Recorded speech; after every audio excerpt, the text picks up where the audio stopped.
சோழி போட்டு பார்க்குறது, பிரசன்னம் பார்க்குறது, இதில் வந்து இன்ட்ரெஸ்ட் இருக்கிறவங்க அல்லது இதில் நம்பிக்கை இருக்கிறவங்க அல்லது ஏதோ ஒன்று கேட்டு பார்க்கலாம் அப்படின்னு இருக்கிறவங்க மட்டும் இந்த பதிவு பாருங்கள். மற்றபடி உங்கள் பொண்ணான நேரத்தை வேஸ்ட் பண்ணாதீங்க. பிடிச்சவங்க மட்டும் இந்த பதிவு பாருங்கள்.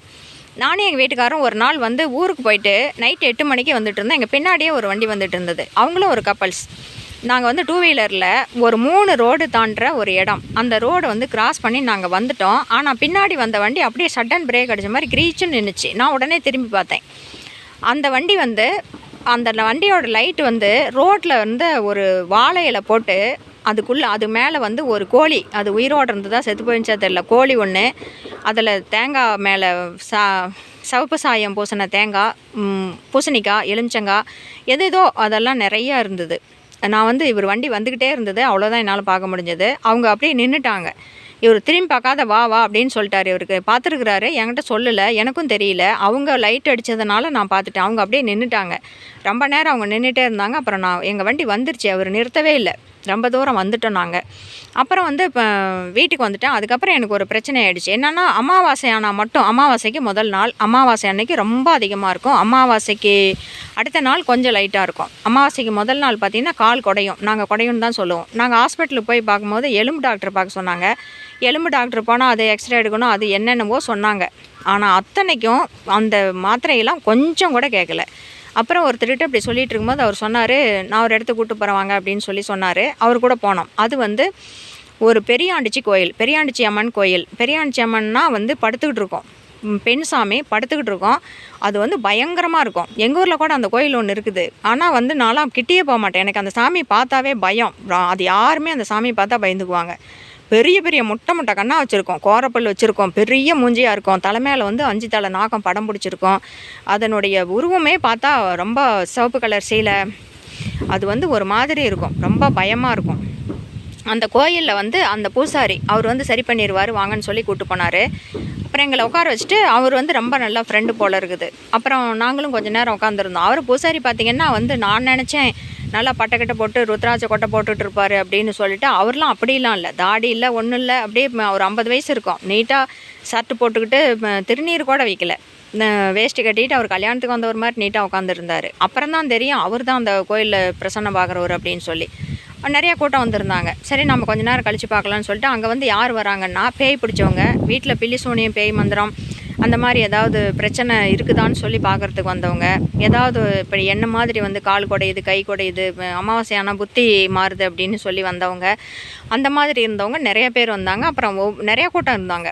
அப்புறம் ஒவ்வொருத்தரையும் அனுப்பிச்சி விட்டு, அப்புறம் வந்து அவர் வந்து 3 வெள்ளிக்கிழமைக்கு வர சொன்னால் நான் சரி பண்ணி கொடுத்துட்றேன்னு சொன்னார். அந்த சாமி பக்கத்தில் போய் நிற்க சொன்னார். எனக்கெலாம் ஆனால் ரொம்ப பயமாக இருந்துச்சுங்க. அவர் வந்து கீழே இருக்குது, அந்த மேடை மாதிரி இருக்குது, மேலே ஒரு இடுப்பு கழுத்து வரைக்கும் இருக்குது அந்த மேடை. அதுக்கு மேலே தான் அந்த சாமி படுத்துருக்குது. அவங்க கீழே எல்லாம் சுற்றி உக்காந்துருக்குறாங்க. மரத்தடி இருக்குது. அது போய் மேலே நிற்க சொன்னார். எனக்கு ரொம்ப ரொம்ப பயம். அந்த சாமி பார்த்தாவே எனக்கு கை காலெலாம் உதிரும். அது போய் நின்று அவர் எலுமிச்சம்பழம் சுற்றி அது ஏதேதோ பண்ணார். அப்புறம் 3 வெள்ளிக்கிழமை பண்ணார், சரியாக போச்சு. 3 வெள்ளிக்கிழமையும் நாங்கள் போயிருக்கும் போதும் ஒரு குடும்பமாக வந்திருந்தாங்க. அதில் வந்து ஒரு குடும்பம் வந்து அந்த அம்மா வந்து என்கிட்ட கொஞ்சம் நல்லா பேசினாங்க. நான் இப்படி நடந்தது இதெல்லாம் சொன்னேன். அப்புறம் அவங்கக்கிட்ட பர்சனலாக தான் வராங்களே, அதனால் நான் எதுவும் கேட்கக்கூடாது அப்படின்னு சொல்லிட்டு இருந்தேன். அப்புறம் அவங்களே வந்து ரொம்ப ரொம்ப வருத்தப்பட்டு சொன்ன ஒரு விஷயம். அவங்களுடைய அனுமதியோடு தான் நான் போடுறேங்க. அவங்க வந்து நான் கேட்டப்போ வந்து நான் வந்து இதை செல்லில் சொல்லட்டுமாம்மா அப்படின்னு சொல்லி கேட்டேன். அவங்க வந்து என்ன சொன்னாங்கன்னா, இதெல்லாம் மான மரியாதையெல்லாம் கெட்டு போய் எல்லாம் போயிடுச்சு கண்ணு, ஒன்றும் நீ செல்லில் சொல்கிறதில் என்ன, எங்கள் மூஞ்சியை காட்டாமல் போட்டுரு அப்படின்னு சொன்னாங்க. அவர் அந்த சாமியெல்லாம் படம் பிடிக்கலாம் சொன்னார். நீ பிடிச்சிக்கோ அப்படின்னாரு. ஆடாலும் செல்லு தான் கையில் எடுத்தேன், சாமியெல்லாம் படம் பிடிக்க முடியலைங்க. அது பார்த்தாவே எனக்கு அவ்வளோ பயமாக இருக்குது. அது முட்டை கண்ணா வச்சுட்டு பயங்கரமாக இருந்தது.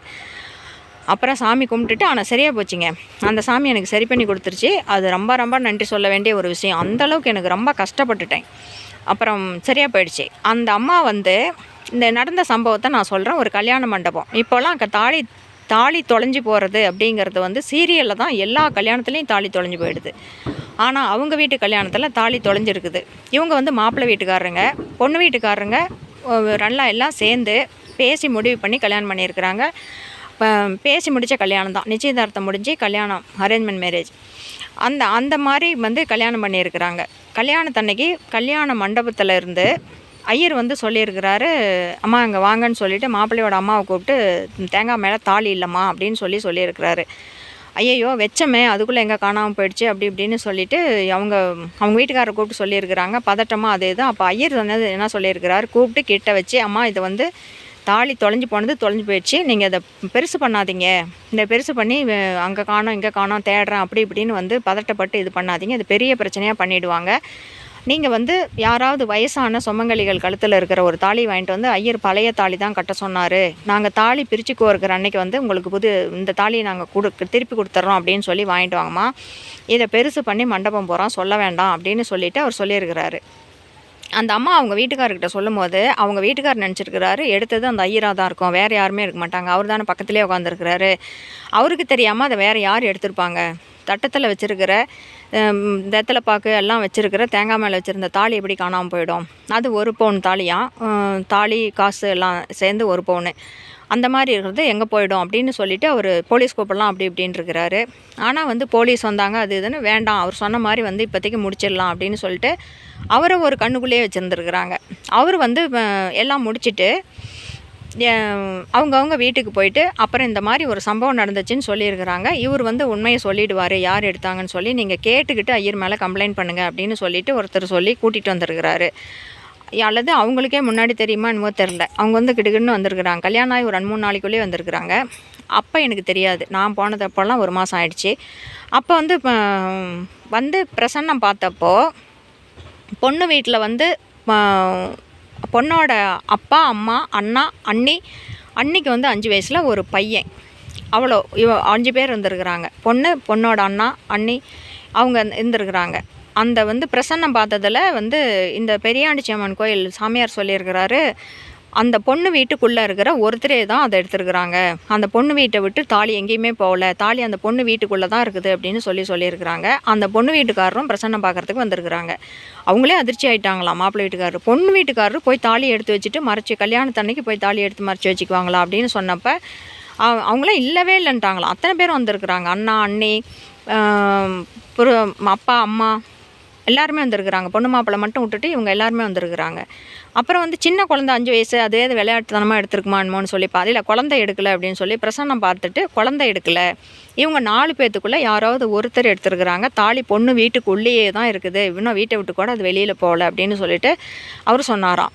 அப்புறம் வந்து இவங்களுக்கே டவுட் வந்து இல்லை பொய் சொல்கிறீங்க அப்படின்னு சொல்லி நம்பாமல் ஏதோ பேசியிருக்கிறாங்க. அப்போ வந்து இவர் வந்து சொல்லியிருக்கிறாரு, எடுத்த கை எந்த கை எடுத்துச்சோ அந்த கையில் வந்து நெருப்பு சுட்டு அந்த கை வந்து தீஞ்சு போகிற அளவுக்கு நெருப்பு சுடும், நீங்கள் அதை அடையாளமாக வச்சுக்காங்க அப்படின்னு சொல்லிட்டாராம். அவங்க வந்து ரெய்டு பண்ணுற மாதிரி அலசி எடுத்துருக்குறாங்க வீட்டை, ஆனால் தாலி எங்கேயுமே கிடைக்கலையாம். அப்புறம் பேசாமல் விட்டுட்டு பொண்ணு மாப்பிள்ளைக்கு விருந்து வந்து எங்கேயோ கோயிலில் வச்சுருக்குறாங்க, கெடா வெட்டி பூஜை பண்ணுறேன் அப்படின்னு சொல்லிட்டு விருந்து வச்சுருக்குறாங்க. அப்போ வந்து அடுப்பு எரிஞ்சிட்டு இருந்திருக்குது, விறகடுப்பு வச்சு எரிச்சிட்டு இருந்துருக்குறாங்க. அந்த விறகடுப்போட கட்டை வந்து அணைக்காமையே அது எனக்கு சரியாக தெரியல, ஏதோ நெருப்பு வச்சுருந்துருக்குறாங்க. அந்த அம்மா வந்து வடிச்சு விட்ட கஞ்சி வலிக்கி அந்த பொண்ணோட அண்ணனோட பொண்டாட்டி அவங்க வந்து அந்த நெருப்புலேயே போய் அப்படியே கை வச்சு விழுந்துருக்குறாங்க. அந்த கை ஃபுல்லும் வந்து தீஞ்சு போயிடுச்சான் அப்படியே.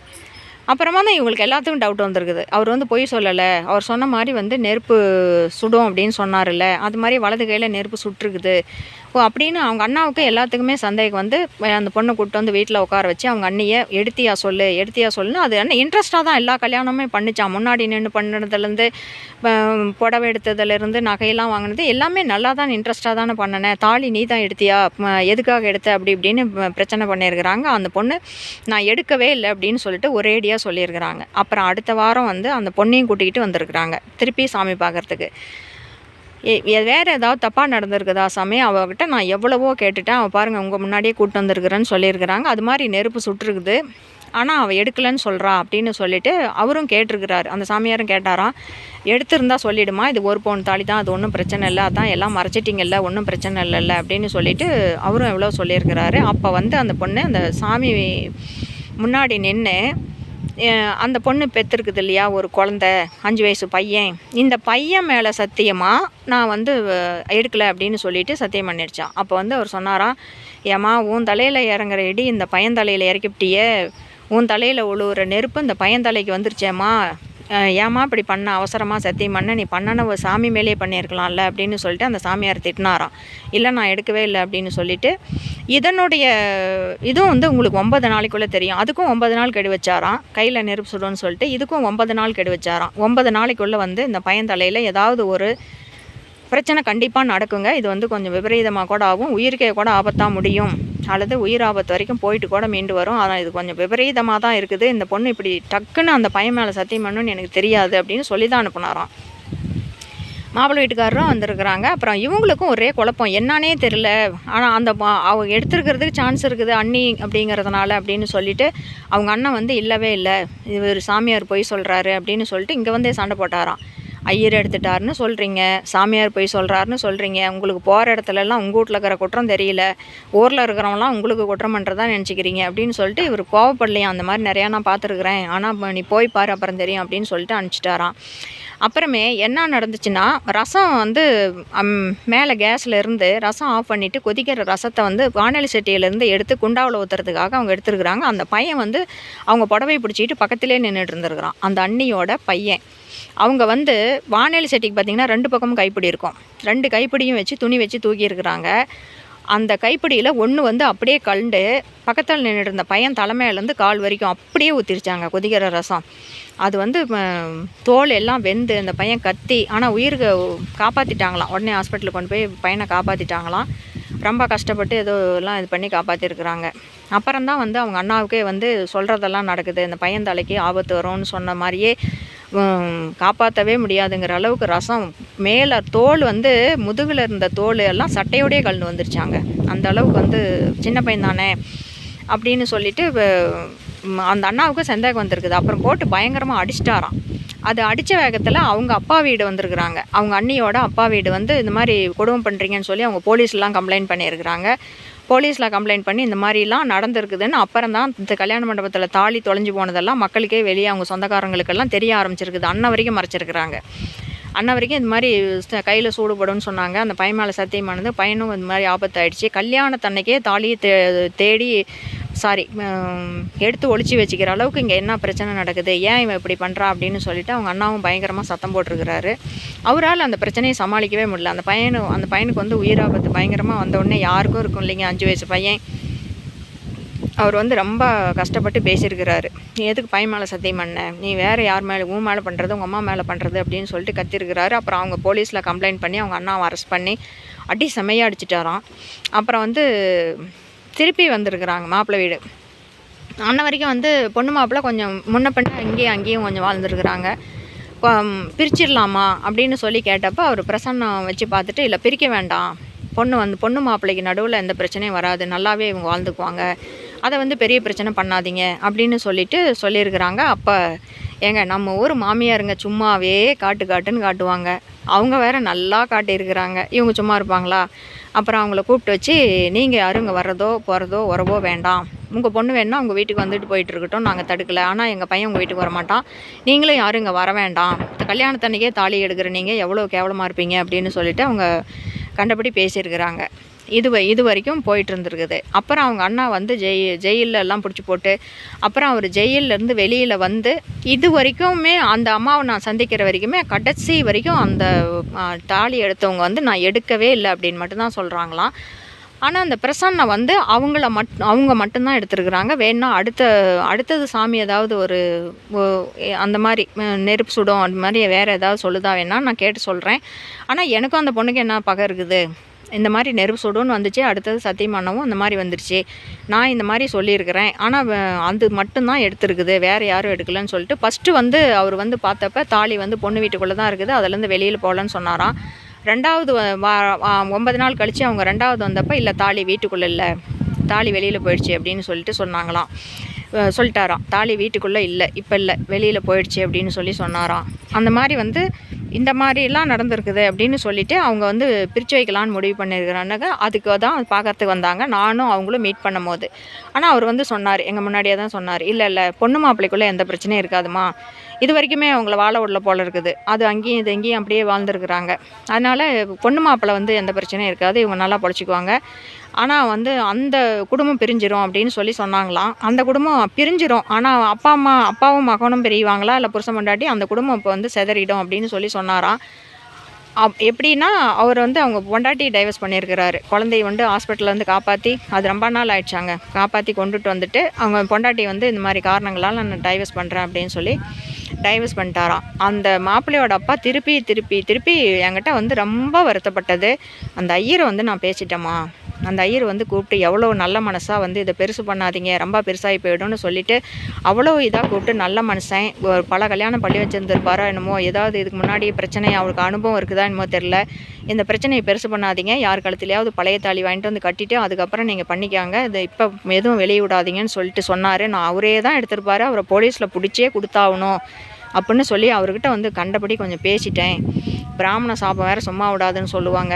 அப்புறம் வந்து இவங்க ஃபஸ்ட்டு வந்து பணம் கொடுக்கலையாம், தட்சணை வந்து நாங்கள் அப்புறம் கொடுக்குறோம், இப்போ காசு இல்லை அப்படின்னு சொல்லிட்டாங்களாம். அவர் சந்தேகப்படுறாரு அப்படிங்கிறத அவர் புரிஞ்சுக்கிட்டாராம். இவங்க அவர் மேலே தான், நீங்கள் தானே பக்கத்தில் இருந்தீங்க, ஒன்று எடுத்தவங்களை உங்களுக்கு தெரியும், இல்லைனா நீங்கள் தான் எடுத்துருக்கணும் அப்படின்னு சொல்லிட்டு அவங்க அப்பா பேசியிருப்பார் போல இருக்குது. இந்த பொண்ணோட அண்ணனும் பேசினாராம் அந்த ஐயரை, உங்களுக்கு தெரியாமல் எப்படி போகும், நீங்கள் தானே பக்கத்தில் இருந்தீங்க அப்படின்னு சொல்லிட்டு எல்லாரும் பேசியிருக்கிறாங்க. அப்புறம் வந்து மாப்பிள்ளை வீடு கொண்டு போய் தட்சணை கொடுக்கும்போது அவர் வேணான்னு சொல்லிட்டாராம், இதை கொண்டு போய் கோயில் உண்டியலில் போட்டுருங்க, அதுவும் இவங்க வந்து தட்டில் வந்து ஏதோ வச்சு பூ பழத்தோடு வச்சு கொடுத்துருக்குறாங்க. அது கூட வந்து இல்லை, நீங்கள் வந்து கொண்டு போய் கோயில் உண்டியலில் போட்டுருங்க, என்கிட்ட கொடுக்க வேணாம், இந்த காசு எனக்கு வேண்டாம் அப்படின்னு சொல்லிட்டாரு. எனக்கு வந்து ஒரு காலில் விழுந்து மன்னிப்பு கேட்டால் பரவாயில்லன்னு தோணுச்சு, அப்படி வந்து பேசிட்டோம் அப்படின்னு சொல்லிட்டு அவர் சொன்னார். எனக்கு ரொம்ப ரொம்ப ஆச்சரியமாக இருந்தது, அவ்வளோ வருத்தப்பட்டாருங்க அவர். ஐயர் சாபம் சும்மா விடாதுன்னு சொல்லுவாங்க, அது மாதிரி மாட்டிக்கிட்டேன்னா என்னன்னு தெரில அப்படின்னு சொல்லிட்டு சொன்னார். அதனால் நீங்கள் வந்து இந்த மாதிரி அடுத்தது சொல்கிறேங்க, அந்த கோயிலுக்குள்ளேயே நிறையா சம்பவங்கள் நடக்குது, அடுத்த வாரம் போயிட்டு வந்து சொல்கிறேன்.